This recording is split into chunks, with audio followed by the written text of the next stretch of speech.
toujours dans la continuité de notre discours sur les adorations, nous avons souligné avant que les adorations qui sont la première partie de ce qu'on a appelé la charia, c'est une adoration, c'est un culte et des affaires sociales et une vérité.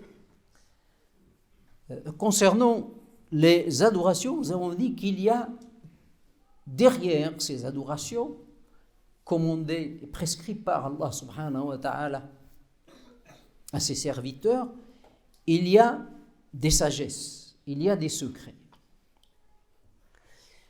Et nous savons que ces adorations s'inscrivent dans la durée et dans l'assiduité. C'est-à-dire pour que l'adoration conduit le croyant au fruit, au délice de la connaissance d'Allah subhanahu wa ta'ala, l'amène vers la proximité d'Allah subhanahu wa ta'ala, on a besoin de l'assiduité. Le secret, il est dans l'assiduité. Sauf que cette assiduité peut quelquefois, s'il n'est pas contrôlé, mener à la lassitude, par exemple. C'est pour cela qu'on voit qu'en islam, les adorations sont variées et diversifiées. Dieu n'a pas prescrit un seul mode d'adoration pour ne pas tomber dans la redondance et dans la routine et arriver à la lassitude. L'adoration est prescrite pour qu'elle soit toujours fraîche pour le croyant. Toujours quelque chose qui est désiré, qui est aimé, qui laisse un délice et un goût délicieux et apprécié par le croyant. Et c'est pour cela qu'il l'a diversifié. Dans ce cadre-là, Ibn Ata'illah al-Sakandari, un des grands dévots de l'islam, dit parce que le vrai, c'est-à-dire Dieu, Allah subhanahu wa ta'ala, a su ta lassitude, c'est-à-dire ta nature qui se lasse vite. Il a su ta lassitude. Il a varié pour toi les adorations. Et parce qu'il a su ta voracité, il l'a rendue interdite dans d'autres moments. Pour que ton intention, c'est-à-dire pour que ton intention soit toujours portée vers l'accomplissement de la prière et pas seulement le fait de prier. Car tout ce qui prie n'accomplissent pas la prière. Nous aurons le temps peut-être de commenter cette parole. Donc, il y a la lassitude. Même s'il s'agit de l'adoration, n'oubliez pas que on est créé avec l'âme qui peut être incitatrice au mal. Dieu a créé l'homme, il sait comment il fonctionne. Il lui a prescrit l'adoration, mais avec des doses. Sortant de ces doses, il y a le risque de lassitude. Il y a le risque de la voracité.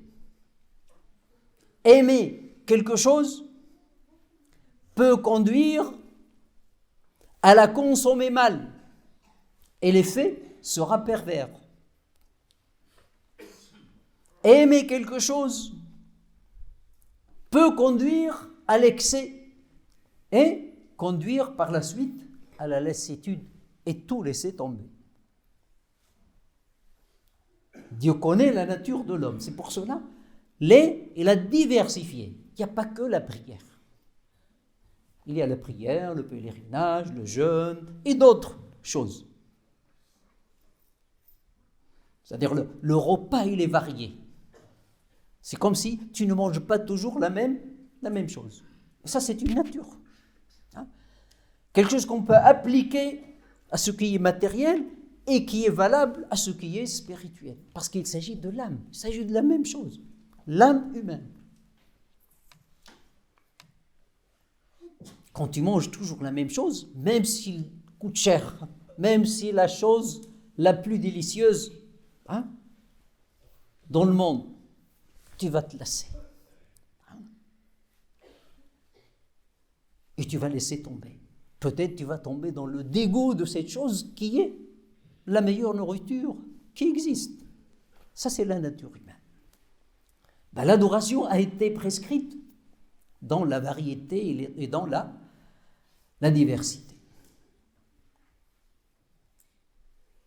Pourquoi ? Parce que il y a la lassitude, la routine. Pour casser cette routine, donc il y a une diversification des types d'adoration et il y a aussi la diversification dans le temps. Il y a le matin, il y a midi, après-midi, le coucher, le soir.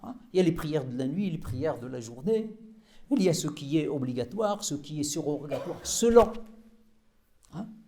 la demande de l'esprit, selon la demande de la personne, etc.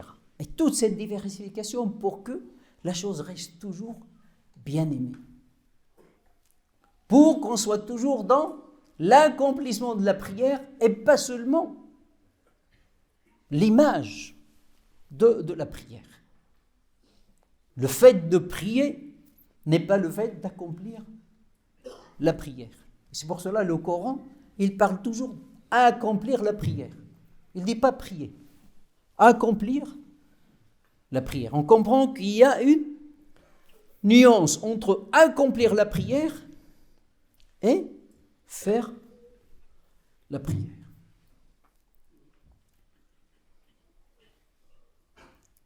Et puis il y a la voracité aussi dans la nature humaine. La voracité, c'est le fait de consommer avec excès, dépasser la moyenne, dépasser le juste milieu. Ça peut rendre la chose écœurante. Ça peut mener à la régression dans l'adoration. Comme celui qui a faim. Quelqu'un qui est affamé. Donc, mais il y a celui qui est affamé et qui prend plaisir à manger. Il y a celui qui est affamé et qui est vorace. Ce qui compte pour lui, parce que c'est de calmer. Donc il va manger jusqu'à avoir mal. Donc le résultat peut être inversement ce à quoi il s'attendait. La voracité, c'est l'excès qui peut mener à l'échec total.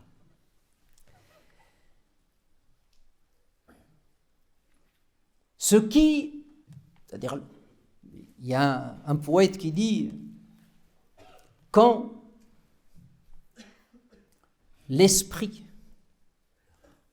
se détourne, c'est-à-dire quand il devient difficile à mener, quand l'esprit se détourne, la seule chose pour la réformer, pour la faire venir, c'est de la faire voyager d'un état à un autre.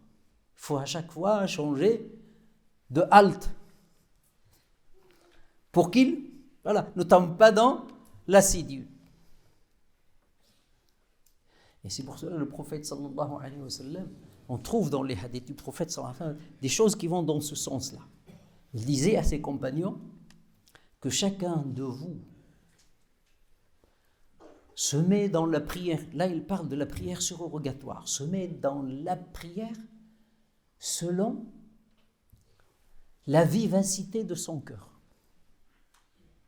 selon l'enthousiasme de son cœur. C'est-à-dire tant que tu sens le plaisir d'aller prier, voilà, prie.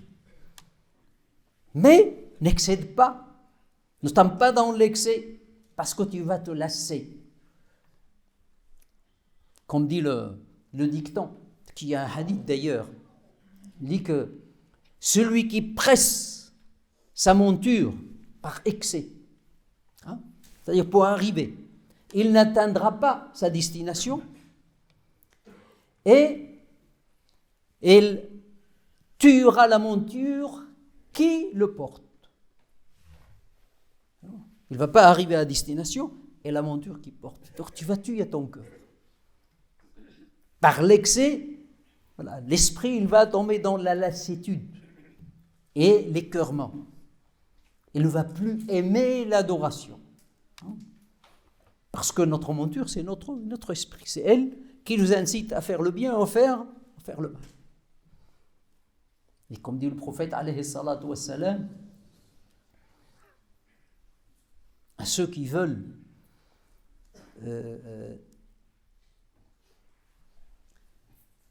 traiter avec la religion en le pratiquant avec un excès.